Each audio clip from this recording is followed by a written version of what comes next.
Здравствуйте, усаживайтесь поудобнее, потому что у меня для вас занимательное гадание на картах Таро. Гадание для всех на лето, текущее, новое, вновь открывшееся волшебное чудесное лето. Гадание это будет про любовь. Естественно, 3 месяца впереди: июнь, июль и август, курортные, жаркие, откровенные. Посмотрим, какие романтические приключения или какие романтические чувства вам предстоят. Карты дают советы, карты дают, может быть, какие-то направления или предостережения. Но самое главное, что карты предсказывают вам, надеюсь, много-много счастья и взаимных чувств. А момент выбора у нас уже наступает. Обратите внимание, я достала свои волшебные цифры 1, 2, 3. Не просто так, каждой цифре соответствует карта. Это, как мы называем, варианты. Потому что одно и то же будущее у каждого быть не может. Мы даем судьбе возможность выбирать, но прежде сами определитесь. Если вы выберете карту, потом уж не меняйте, прошу вас, даже если она вам не понравится, или если вам не понравится то, что я про нее скажу, как я расскажу про эту карту, все равно это будет ваш вариант, это будет все равно именно для вас, ну, какой-то оптимальный, идеальный вариант развития событий. Пожалуйста, выбирайте. 1, 2, 3 карты, не глядя по рубашке.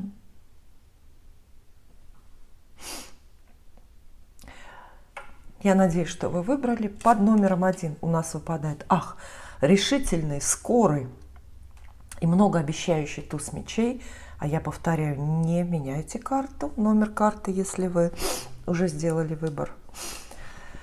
Под номером 2 очень-очень счастливая, веселая и такая же многообещающая 4 жезлов. И под цифрой 3 королева жезлов. Хорошая карта, страстная карта великих продолжений. И мы начинаем.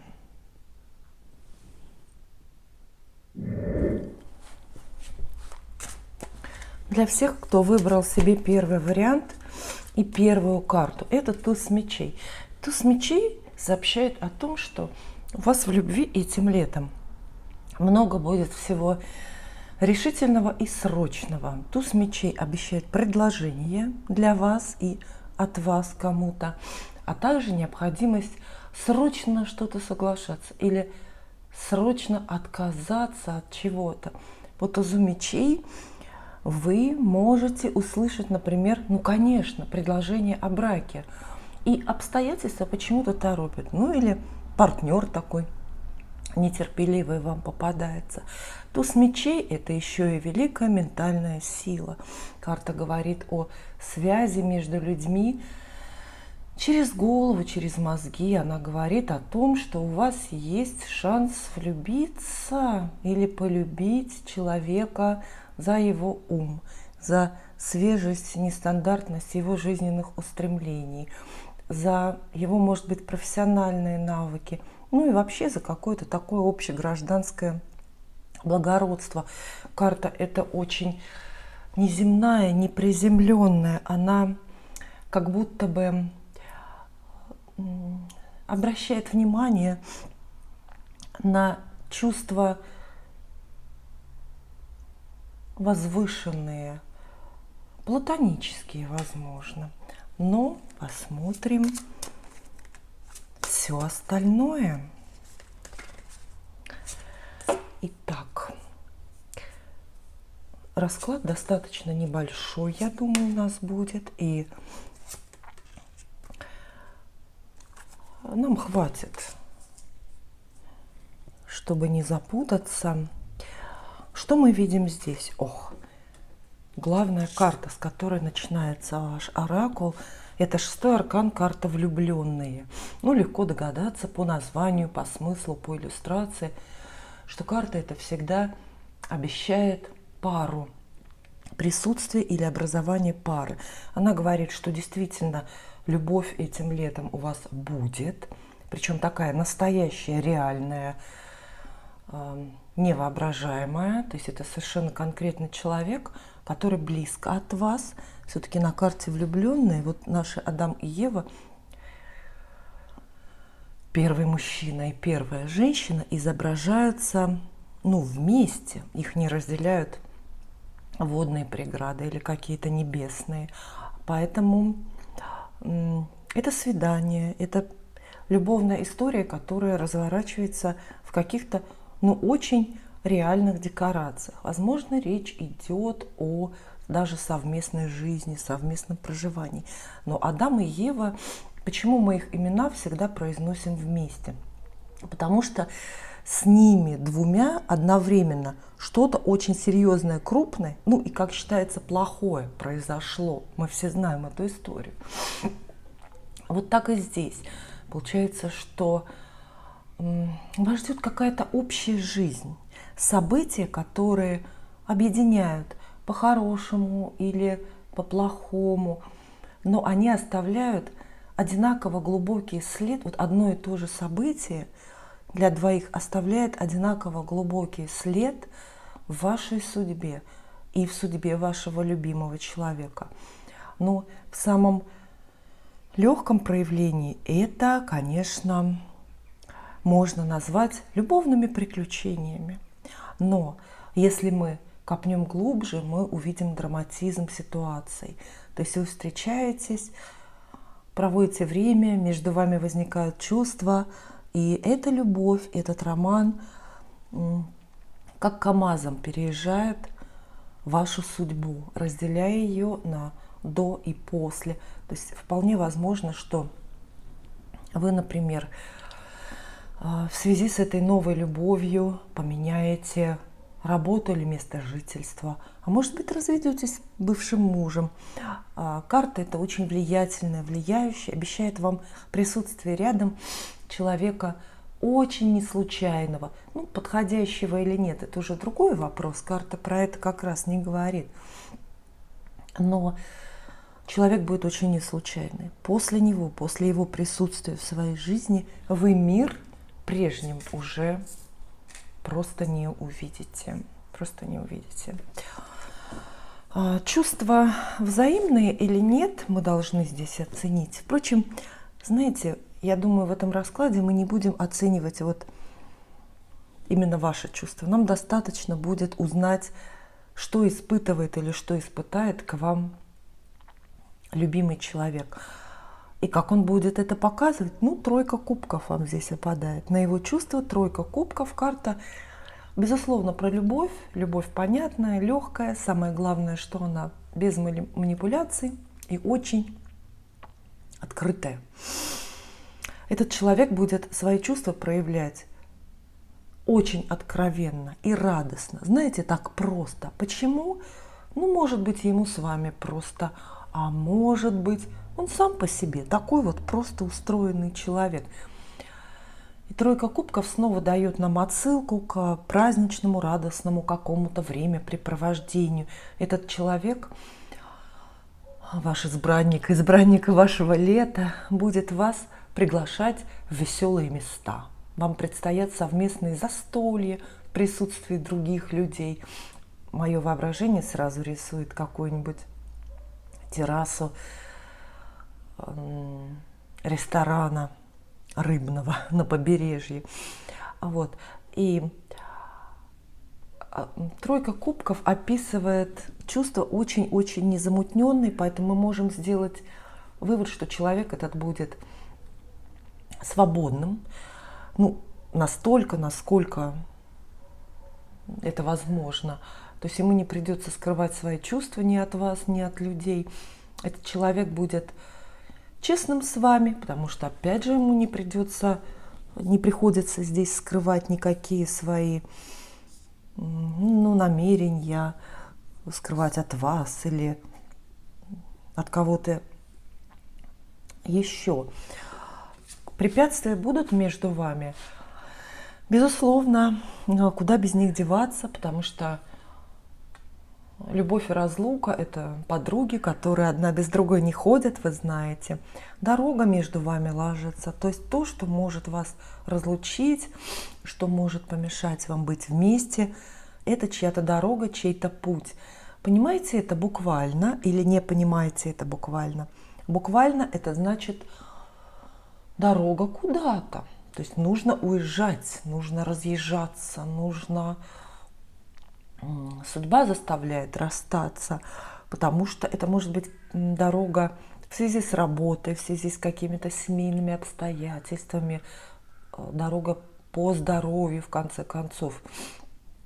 Но и в метафизическом смысле карта Отшельник обещает дорогу для вас здесь как повод для разлуки, занятость скорее. Вполне возможно, что ваш человек здесь, спутник вашего лета, очень занятый человек. Человек, который не просто, скажем, ходит на работу, а служит какой-то высшей идее, имеет не только занятые руки, но и занятую голову, и занятое сердцем. Может быть, самоотверженно ищет какие-то истины, если он ученый или изобретатель. А может быть, он действительно, как отшельник, имеет религиозные увлечения или какие-то религиозными поисками занят. Карта эта не хорошая и не плохая. Дело в том, что это старший аркан. Старший аркан, серьезная, сильная карта в позиции препятствия, конечно, немножко нас беспокоит. И в то же время мы могли же увидеть здесь нечто худшее. Например,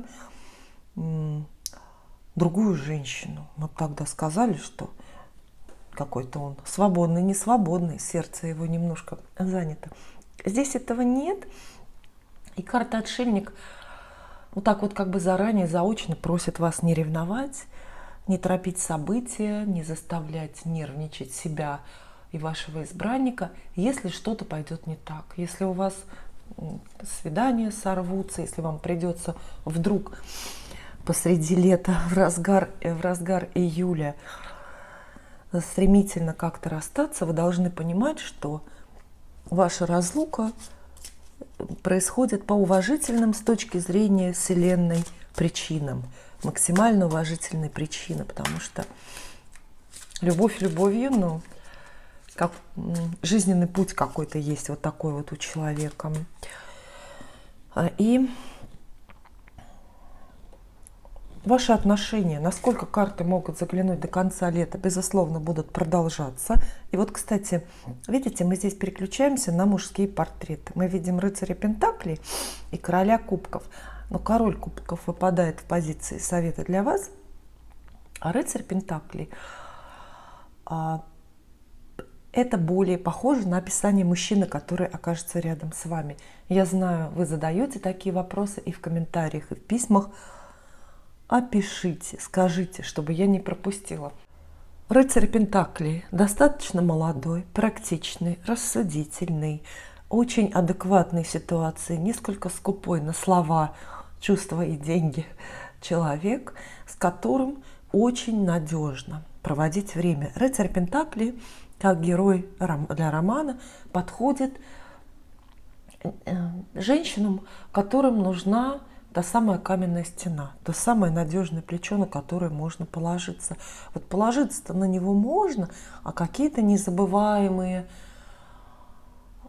романтические моменты пережить с ним нельзя. Или очень-очень трудно, потому что, посмотрите, рыцарь Пентаклей, он весь всегда в монетах, и какая-то бухгалтерская книга перед ним. Это человек, который считает деньги, считает свое время, считает слова, напрасно не разбрасывается никакими ресурсами. Это человек, который даже смотрит как-то пристально и подозрительно часто, просто потому что хочет, чтобы все было в порядке. Такого человека обидеть достаточно трудно, но если вы обидите его, то это будет навсегда. Ничего не забудет, сломаются его чувства и никогда не вернутся. Я считаю, что рыцарь Пентаклей здесь хорошее для вас предупреждение.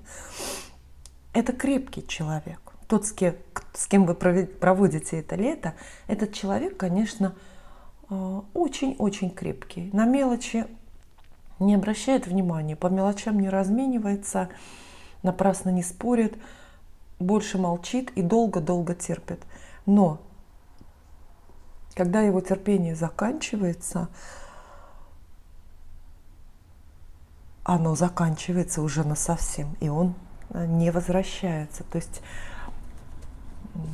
это такой портрет немножко с сюрпризом. Человек достаточно с сюрпризом. И своеобразные советы дает оракул вам. Король кубков. Безусловно, здесь портрет того же мужчины, но здесь то, каким он должен выглядеть для вас. Король кубков – это любящий человек. И здесь несколько советов карты вам дают. Во-первых, поверьте в любовь этого человека. Возможно, вам сложно верить в чувства других людей. Я это допускаю, потому что очень у многих к заявленному возрасту собирается негативный опыт. И в любовь, даже в самые откровенные слова и даже в подарки сложно верить, потому что есть уже некий цинизм и некое равнодушие к чужим словам. Но вы должны этого человека видеть именно любящим, бесконечно любящим королем. Вы должны замечать вот эту романтику, которую он к вам проявляет. Пусть она какая-то простая, незатейливая. Видите, мы видим, да, тройка кубков здесь. Она описывает простые мелкие бытовые радости. И, может быть, подарки даже такие мелкие бытовые. Мясорубка электрическая, например. Но это главное, что вы должны замечать в этом человеке. Это его чувство, это чувственность, которая, судя по всему, закопана глубоко где-то, не на поверхности. А также король кубков здесь говорит вам, подсказывает вам провоцировать или взращивать любовь этого мужчины. То есть даже если у него в сердце романтики тоже мало, романтика сердца стремится к нулю, то по чуть-чуть вы все-таки можете этой ситуацией управлять. Вы можете его учить быть более нежным, более внимательным. Все это работает две стороны. Вы знаете, что люди зеркалят друг друга. Если вы будете сами нежной и романтичной с этим человеком, он непременно от вас эту романтику подхватит. И вот так вы будете друг друга как-то питать и подпитывать. То есть мне кажется, какой-то вот весьма очевидный портрет карты вам дают и весьма очевидные предупреждения для вас. Видите, такой земноводный, да, человек, земноводный какой-то появляется. Земной, потому что, например, Солнце в земном знаке, да, Телец, Дева или Козерог. Может быть, Венера в земном знаке. В раскладе на любовь это тоже карты могут учитывать на первом месте. А с другой стороны, вас ведь тоже не просто так судьба ему посылает, а для того, чтобы вы научили этого человека любить, чтобы вы растопили его сердце, чтобы он наконец-то оттаял, почувствовал, что о нем заботятся и что его понимают. Да, практичный-то он без вас, говорят карты, практичный и умный он и без вас, но любящим и нежным он может быть только с вами. Только с вами. По-моему, хорошие карты. И вернемся к началу. Все-таки туз мечей. Туз мечей – это предложение о браке. Вот прям буквально эта карта обозначает гадание предложения о браке. Услышите предложение о браке? Я думаю, да. Я думаю, да. То есть это будет даже основное событие лета, например, или событие вот в этой вашей любовной истории. Что вас должно смутить? Не знаю, по-моему, ничего. Слегка так предупредила я вас о разлуке, но, может быть, и зря.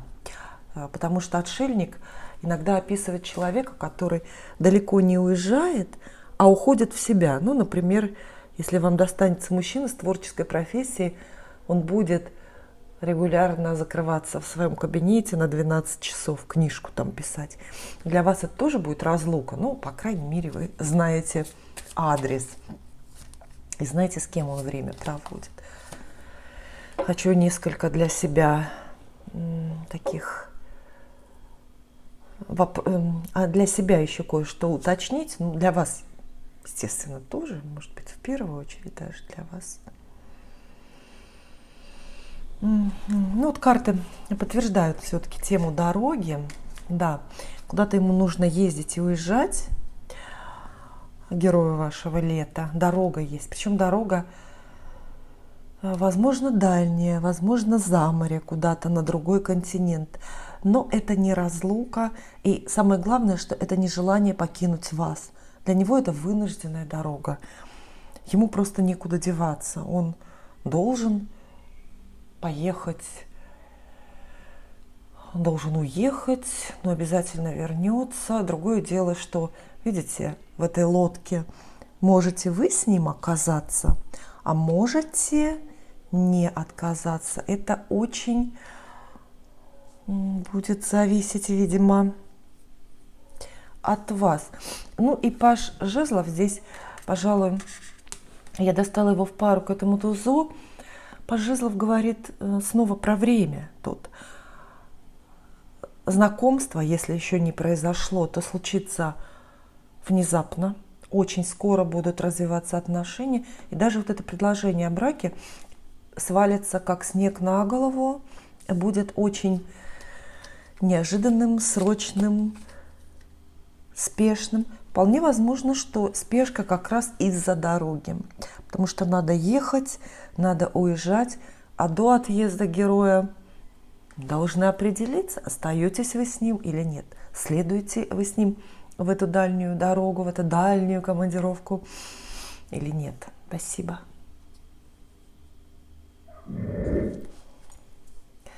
Это гадание для тех, кто выбрал себе второй вариант. Ну и вот так вот случайно выбрал четверку жезлов. Поздравляю вас. Веселая, легкая карта, которая обещает всегда много. И про любовь обещает тоже много. Это карта свадеб. Что мы видим здесь на иллюстрации? Прекрасной. Девушка и молодой человек наслаждаются жизнью. Ангел их благословляет наверху. И вот эта арочка, видите, над ними арочка. Что это за арочка? Это арка, через которую проходят молодожены на свадьбе. Арка, которую, ну вот, городят на свадьбах, знаете, да? Безусловно, эта пара абсолютно счастлива. Это пара сильно подходящих друг другу людей. Четверка жезлов обещает вам взаимность. Обещает, что герой вашего лета будет подходить вам по разным параметрам. Идеально подходить. То есть это вот действительно пара. Еще четверка жезлов говорит, что никто и ничто не будет против вашего союза. Отношения открыты, отношения легкие как внутри пары, так и с учетом внешних обстоятельств. Нет, ну, знаете, разных злодеев и злодеек, разлучников и разлучниц, родители не против, бывшие не мешают, и вы можете совершенно свободно проводить время, официально объявить себя парой, просто радоваться, наслаждаться жизнью, жениться, путешествовать вместе. А четверка жезлов, карта это называется «Малое колесо фортуны».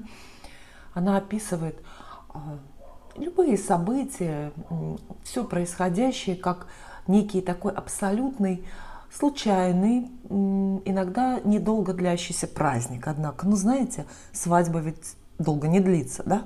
1 день, 2. Так и здесь. Четверка жезлов предлагает вам заранее, если вы настраиваетесь на эту историю, возрадоваться жизни, отбросить все свои старые печали, переживания о прошлом, бывшем, негативном опыте каком-то. Четверка жезлов приветствует, она вообще любит веселых людей, легких, которые обид долго не помнят и которые спешат видеть любовь именно как праздник, как какое-то очень понятное наслаждение. И теперь наш с вами расклад. Так. Нам здесь не нужно много карт. У нас нет задачи запутаться. Для начала достаточно, ну, все-таки расклад начинается не с самой простой какой-то истории. Пятерка мечей здесь присутствует. Пятерка мечей — карта очень даже ссорная. Причем здесь пятерка мечей? Она говорит о, может быть, не глубоких, но все-таки очевидных противоречиях, что ли, ссорах, которые либо в вашей паре, либо где-то вокруг. Пятерка мечей может описывать знакомство при очень спорных обстоятельствах. Вы знаете, такое бывает, что вы знакомитесь и вначале, например, не слишком друг другу нравитесь, потому что познакомились не в самом романтичном месте, не в ресторане, а, например, ну где? В суде или в налоговой инспекции. Пятерка мечей описывает короткий неприятный эпизод для вас, связанный со знакомством или с течением этой любовной истории. Она нисколько не отменяет абзаца выше, она нисколько не отменяет того, что человек достойный доверия и очень вам подходящий, однако какой-то пустой, напрасной схватки не избежать. Для пар, которые уже сложились сейчас, пятерка мечей – это ссоры в прошлом. Мы рассчитываем, что вы теперь, благодаря этому счастливому лету, вновь будете вместе, простите друг друга и сойдетесь. И тогда вот эта вот пятерка мечей говорит, что вы почему-то успели уже друг друга обидеть, почему-то успели некрасиво себя где-то повести. Чувства вашего героя к вам. Шестерка жезлов. Прекрасная карта, карта победителей. Шестерка жезлов говорит, что герой вашего лета, ваш избранник нынешний, страшно вами гордится и будет гордиться. И будет вас нахваливать, и будет вами хвастаться среди друзей и знакомых. Это вот как раз тот случай, когда мужчина ощущает себя, ну, несколько вас недостойным. Он получает вас как будто в награду, как кубок победителя, как трофей. Поэтому стремится вас везде показать, везде всем показать. И вполне возможно, это будет сильно заметно прямо-таки в его поведении. Он будет хвалить вас и хвалить себя за то, что вы с ним. Правда в том, что шестерку жезлов не считают самой хорошей картой для любви. Вот такой вот парадокс я здесь вижу в вашем раскладе, потому что все-таки это жезлы, а жезлы это очень скорая, яркая, как комета, и очень преходящая масть. Она говорит, следите за чувствами вашего избранника, будьте очень внимательны, потому что если он сегодня вот так горит страстью и так страшно вами гордится, то завтра он может не увидеть повод для этой гордости. Я думаю, что когда мужчина испытывает вот такие вот похожие чувства, вам надо всегда торопиться или стремиться соответствовать. Нельзя расслабиться, хотя очень хочется, потому что вот эти чувства, вот эти слова возносят, очень возносят. Карта говорит, что вас любовь этого лета очень поднимет в собственных глазах, поднимет самооценку, ну, вознесет до неба. Ну, тут есть такое предупреждение, чем выше вы поднимаетесь, тем больнее падать потом. И, возможно, достаточно самолюбивой какой-то немножко эгоистичный, немного позирующий человек, такой артистического склада просто будет рядом с вами. И поэтому с ним все такое разное. С одной стороны, он как пазл идеально ложится, подходит вам в пару, причем здесь совместимость имеется в виду на всех уровнях. С другой стороны, с ним запросто можно поругаться, ненадолго, но некрасиво достаточно. И при этом он так откровенно высказывает вами восхищение, ведет себя как, ну знаете, как поклонник, как ваш фанат. Не все на такое способны. Будут ли какие-то жизненные обстоятельства вас разлучать? Крупных нет. В позиции против вам достается шестерка пентаклей. Шестерка пентаклей маленькая, спокойненькая карта. Карта, как я говорю, гарантийный талон. Все, и по ней все сходятся концы с концами. То есть по мере течения романа, естественно, что-то будет у вас возникать между вами. То, что вас разлучает, то, что мешает, то, что лишнее и то, что не нравится. Однако все эти препятствия будут легко разрешаться. Ну, например, если вдруг разлука образуется, то вы быстро, легко решаете не разлучаться, а просто ехать вместе. Если какие-то люди оказываются против вас, пытаются вас разлучить, то вы также очень легко проблему с этими людьми решаете. Нет человека, нет проблем, как говорится. Например, вы можете из круга общения таких друзей легко исключить. То есть нет, роману ничего не угрожает, по крайней мере. Ведь обратите внимание, в любом раскладе важно, какие карты выпали, но и каких нет. Здесь нет соперничества такого откровенного, как повода для ревности. Здесь нет злодейства, черной магии. Здесь нет, в конце концов, злого рока, который прямо вот хочет вас разлучить. Нет равнодушия, нет обмана. Впечатляющая история. Пока у нас преобладает масть жезлов. То есть история скорая, страстная и такая горячая, быстро-быстро текущая. Знаете, как искра на солому загорается ваши чувства, разгорается ваш роман. Интересно, что вот здесь вот мы увидели сюжет вашего нового романа или того, который вы сейчас уже имеете. Однако это все как будто бы предыстория выглядит, потому что старший аркан-то, вот он у нас только где появляется. Нулевой аркан, то есть самое это начало, а оно в конце. Поясню, что это значит начало в конце. Это значит, что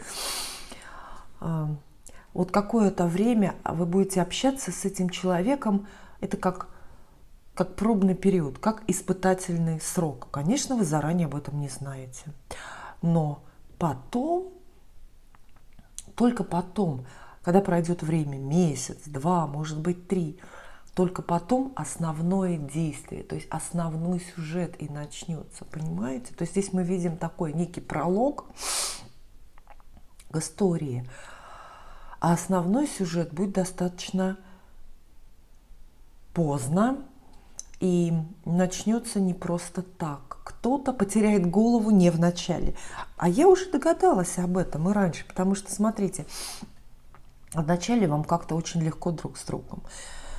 Вначале вы не тормозите, чтобы поругаться. Вначале чувство вашего партнера больше похоже на хвастовство. Почему? Потому что еще нет глубокой влюбленности, нет такого вот настоящего, ну что называется, проникновения в тему. А вот здесь уже совсем другое. Здесь уже как бы перезагрузка, как будто бы другое начало. Человек теряет голову. Но почему-то вот такая, может быть, в инертной позиции в какой-то Венера у него находится. Поэтому он не влюбляется быстро, сразу. Хотя в отношения быстро вступает. А тонкие струны души, настоящие глубокие эмоции у него включаются только позже. Видите? Герой вашего лета, мужчина, который рядом с вами, потеряет голову-то от вас несколько позже. Но это же не просто так карта выпадает, это для вас совет. Вы должны до этого момента дожить, дотерпеть. Вы должны правильно, все-таки адекватно все воспринимать и поддерживать вот эту вот текущую сюжетную линию до основного какого-то момента. Знаете, это не частая история. Вот то, что вам сейчас описывают карты, по моему опыту, история эта весьма не частая, она исключительная. Я скажу, что я вот за этими картами очень живо вижу портрет мужчины, который вот здесь может оказаться. Очень живо. Хотя здесь портретной карты пока нет, может быть, будет, я достану еще. Но я думаю, что, безусловно, с огня начинается гороскоп. То есть это огненный человек, может быть, овен, лев или стрелец. Хотя огненная Венера здесь тоже подойдет. В гаданиях на любовь эта позиция гороскопа иногда определяющее значение имеет. Именно положение Венеры, но не Солнцем. И человек очень жизнелюбивый, такой, который часто судьбе говорит «да». И на все соглашается, не слишком вникая в детали.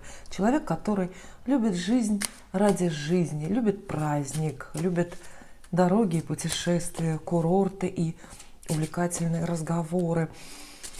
И живет, и даже сам не знает, на какой потрясающей глубины чувства он способен.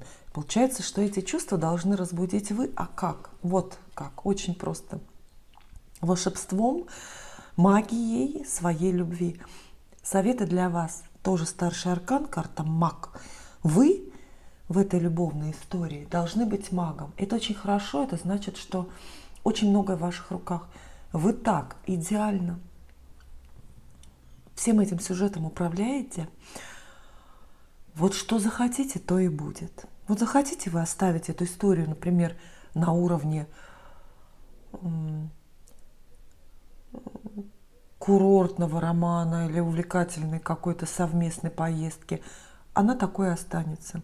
Захотите вывести эту историю на другой уровень, на уровень великой любви, способной поменять жизнь, значит, так сделайте. Видите, в руках у вас волшебная палочка. Колдуйте, карта маг советует. Она, безусловно, не просит вас манипулировать ситуацией, но просит торопиться, не упускать возможности и многое брать на себя. Много сопровождающих комментариев у меня напрашивается здесь к этой истории. И я раздумываю, нужны ли они тут, или это вас только смутит, мою дорогую аудиторию.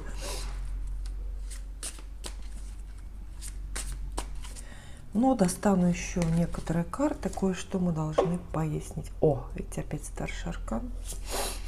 Угу. К свадьбе. Обобщим. Сделаем такой вот вывод, как в лабораторной работе. Итак, этим летом вам предстоят отношения. Это может быть новое знакомство или отношения, которые начались уже до наступления 1 июня.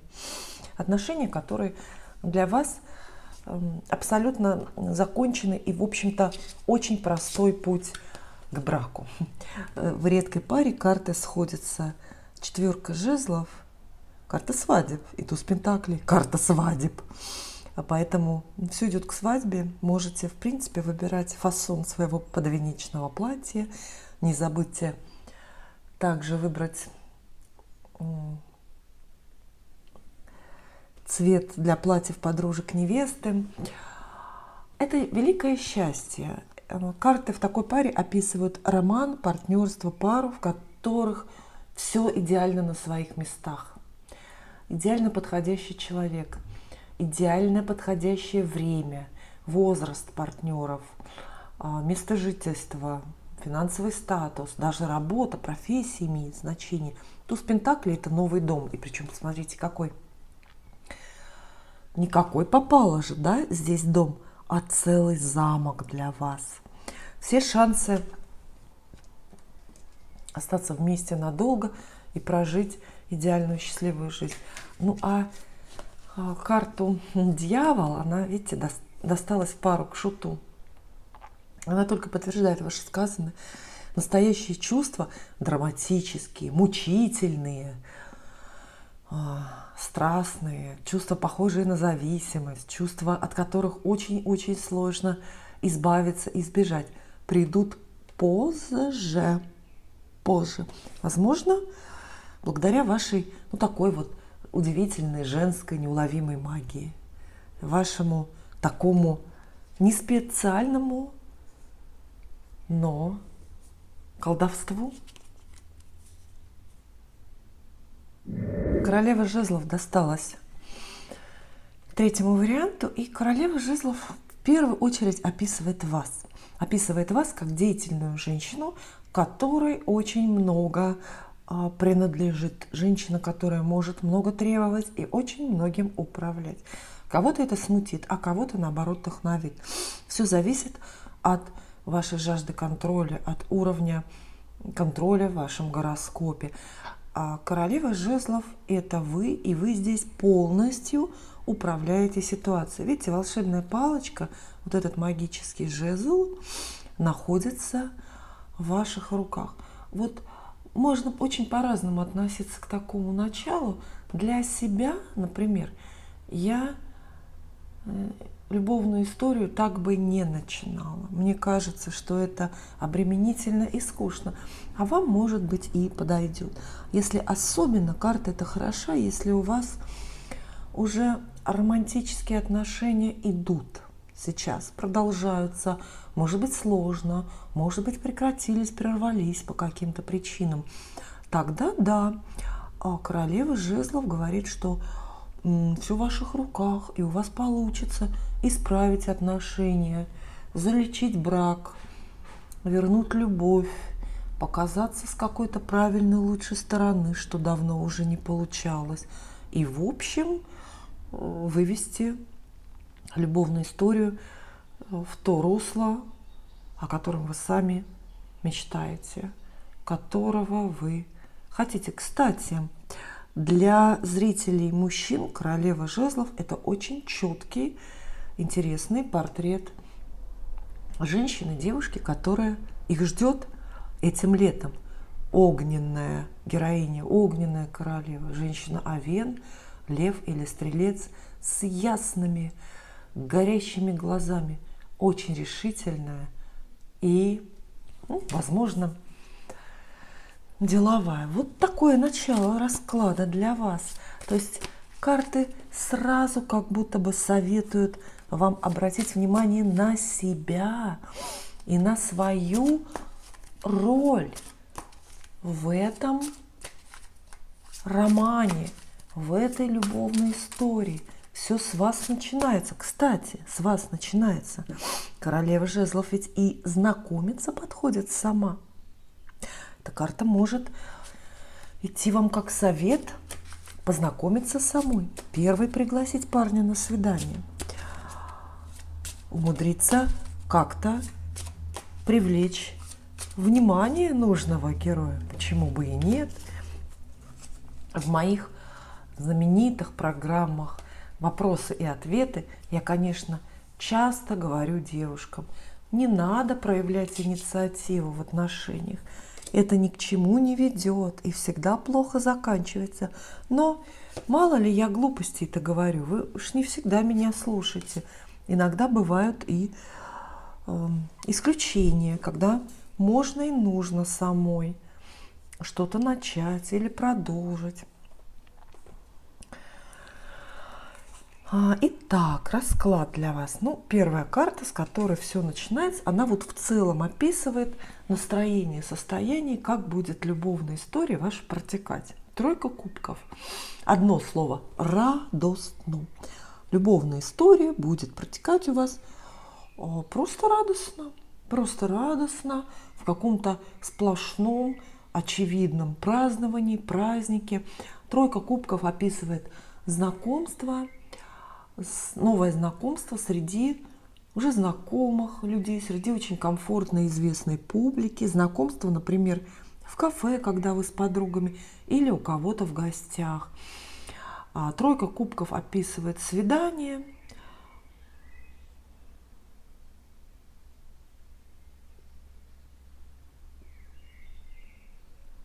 Свидание. Она говорит, что вы будете много ходить на свидания. Открытые, такие откровенные, может быть, даже фривольные разговоры о любви. Массу признаний. И массу, незатейливых любовных эпизодов. Скорее так. Чувства вашего избранника. Ох, это непросто. Герой вашего лета. Вот что он будет чувствовать, как он будет к вам относиться. Туз мечей, смотрите сами. Туз мечей.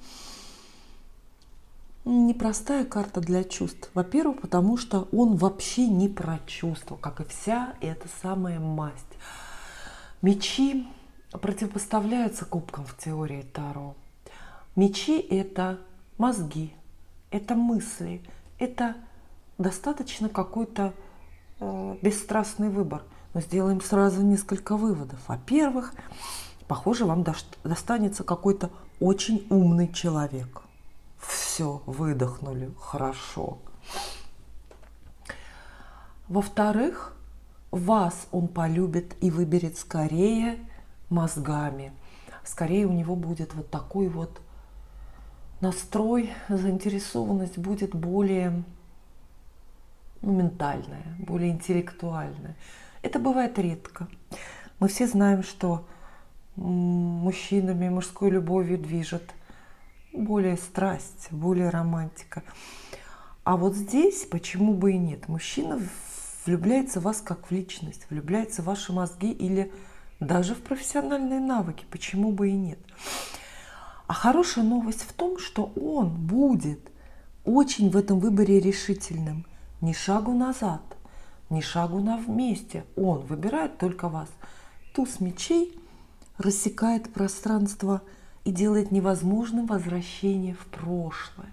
Этот мужчина, по крайней мере, прошлые свои отношения, хорошие они у него или плохие, как-то отринет ради встречи с вами. И он не будет ни секунды сомневаться, что вы именно так, кто ему нужен. И будет настаивать, будет себя проявлять. Вот те самые действия, которых так часто в любовных историях не хватает, когда даже есть интерес. А еще туз мечей – это предложение о браке. То есть вот так вот мы очень просто прочитаем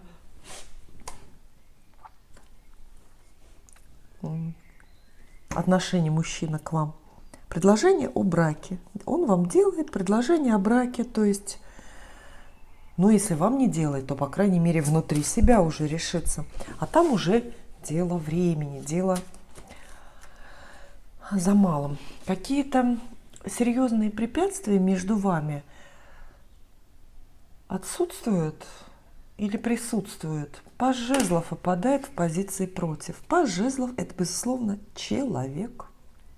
Человек молодой, часто ребенок, не слишком юный, такой вот выросший уже совершеннолетний ребенок, который имеет свое мнение относительно личной жизни вашей или относительно личной жизни мужчины вашей мечты. Этот молодой человек, который препятствие, который мешает, не злодей. И принципиально вряд ли имеет что-то против, но оттягивает как бы намеренно, немножко манипулятивно, как все молодые люди, на себя внимание. Заставляет, может быть, даже лишнего собой заниматься, тем самым как-то препятствие гармоничному течению вашей любовной истории. Но опять же, повторюсь, появляется здесь эта карта только в порядке совета. То есть обратите внимание, что есть какой-то человек, достаточно молодой, который, просто есть. которого нужно учитывать, это совет для вас. То есть вы этого молодого человека должны брать в расчет. Вы должны понимать, что этот, например, ребенок есть, он никуда не денется, и вашему избраннику придется проводить с ним время и тратить на него слова и чувства, так же, как и на вас. Просто вот смотрите вокруг, доставайте перископ свой и замечайте этого человека. Чувства ваши со временем, может быть, не сразу, может быть, через месяц, через 2, а то и через 3, будут только усиливаться. И по-настоящему вы станете парой только, даже и, возможно, к концу лета. Потому что у нас вообще гадание на лето, только на 3 месяца. Посмотрите, здесь венчает расклад карта влюбленные. Карта влюбленные – это пара, это наступление очень сильных чувств, это любовная история, которая разделяет жизнь на до и после. Она объединяет, эта карта, людей. Она говорит, что сольются ваши жизни. Ведь, видите, здесь Адам и Ева изображены. А мы знаем, что Адама и Еву объединяет какой-то очень важный, как считается, дурной эпизод, благодаря которому они и стали вот той самой парой в том виде, в каком мы, история человеческая их знает. Да? Вникните вот в суть этого эпизода, который на карте здесь изображен. Здесь же не просто так ангел, не просто так яблоко. Хотя здесь как раз может быть и не яблоко изображено. Другой фрукт, потому что споры-то ведутся, какой фрукт был предметом грехопадения, инструментом, да? Вот, и они объединяются здесь. Что-то между ними здесь происходит, после чего они не смогут расстаться. Они сольются, их судьбы переплетутся окончательно, бесповоротно. Они станут парой, они родят детей, они пойдут вместе до самого конца, потому что, иначе просто не может быть. Вот в этом смысл и глубина аркана влюбленные. В том, что это не просто 2 человека, которые почему-то вместе хотят быть. Это 2 человека, которых судьба связывает неразрывно. Вот Адаму и Еву через грех, через грехопадение, через изгнание. В вашем случае это будет какая-то другая история, но все равно совместная, такая одинаковая для обоих. И очень сильные чувства, может быть, вопреки даже желанию собственному, приходят к вам. Посмотрите, что мы здесь пока увидели. Очевидный совет для вас. Знакомиться, писать, подходить, мириться, в общем, быть активны в этих отношениях. Встретите вы такую же, а может быть и большую активность со стороны героя. Предложение о браке очень близко, недалеко. И история имеет все шансы на самое счастливое и самое такое масштабное продолжение. Масштабное именно. А вот совет для вас. Король кубков здесь выпадает. Казалось бы, король кубков, портретная придворная карта. То есть король кубков – это портрет человека. А я думаю, что здесь не совсем. И да, и нет. Потому что король кубков – это любящий, влюбленный, романтический герой, но это вы должны его таким увидеть. Или вы его должны таким сделать. Король кубков здесь советует вам обращать внимание на чувства мужчины. Даже если он о них мало говорит. Даже если он какой-то такой, может быть, воздушный, весь только из ментальной силы состоит. Но в ваших силах увидеть за мощным интеллектом и резкими словами и силу чувства, увидеть нежное, любящее сердце. Это ваша функция, можно сказать, ваша судьба, ваша карма. Научить этого человека любить, растопить его сердце, научить его, в конце концов, обучить буквально словам любви, как нужно признаваться в чувствах, как нужно здороваться по утрам с любимым человеком. И не будьте холодны, не будьте расчетливы. Заботьтесь об этом человеке. Где-то внутри у него идет все-таки большая жажда романтики. Хотя вначале это не будет заметно абсолютно. Абсолютно не будет заметно.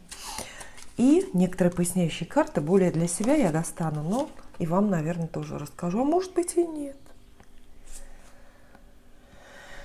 Может быть и нет. Так, ну вот эта восьмерка у нас добавляется. Здесь карта срочного везения. Она говорит, для всех девушек сомневающихся, которые сейчас еще мучаются от одиночества, но никак не могут что-то предпринять для личной жизни. Она говорит, да, дерзайте, начинайте первыми знакомства и отношения, и вам повезет. Очень-очень повезет. Знаете, часто вот на этой восьмерке жезлов рисуют колчан со стрелами. И это стрелы Купидона, и это стрелы, которыми три брата в сказке, помните, стреляли куда-то далеко, чтобы жену найти. Там еще один в лягушку попал. Вот так вот. Активность от вас нужна, представляете? То есть вот какая-то зажигательность. Очень разная, поверьте, даже я вкладываю в это слово здесь активность. И я предполагаю очень разные какие-то моменты. Неоднозначно. Но я думаю, речь про вас идет. Вы для себя выводы сделаете и все поймете, придумаете. А как странное или страшное предупреждение здесь выпадает девятка мечей. Мне очень нравится иллюстрация на этой карте. Я ее так подолгу рассматриваю. Посмотрите, такой содержательный сюжет. И самое главное, глаза у девушки. Испуг. Но мы-то знаем, что напрасный. Видите, карты здесь описывают будущее, ближайшее будущее для вашего романа. И оно вот такое. Я вас и так напугала, да, наверное, описание вот этой библейской сцены. Да что вам за это будет. Нет, ни в коем случае так это не расценивайте. Однако драматизм сюжета присутствует здесь. Видите, любовь, карта влюбленные, великие чувства, очень большие. Настолько большие, что это аж пугает. Понимаете, да? Пугающие чувства. То есть это настолько откровенные, пронзительные признания вы слышите от этого человека. Настолько вы как бы вербально и невербально, самое главное, считываете его глубочайшую привязанность к вам, что это пугает. Чужая любовь сильная, конечно, это всегда пугает, это максимально ответственно, это как бремя ложится, как некая боль на вас. И карты здесь вот буквально именно это вам описывают, предсказуют, да, что история, которая очень легко, весело начинается, возможно, прям с увеселительной какой-то прогулки, вечеринки. История, которую, в общем, затеяли вы сами, неожиданно приобретает какой-то очень-очень серьезный смысл и оборот. Но девятка мечей говорит, что страхи напрасны. Все равно выбирайте этого человека, как выбрали его когда-то в начале. И приветствуйте эту любовь, потому что, хорошая она для вас или нет, счастливая или нет, тут уже не нам судить. Это уже судьба, это уже ваша карма. Принимайте выбор судьбы как должное.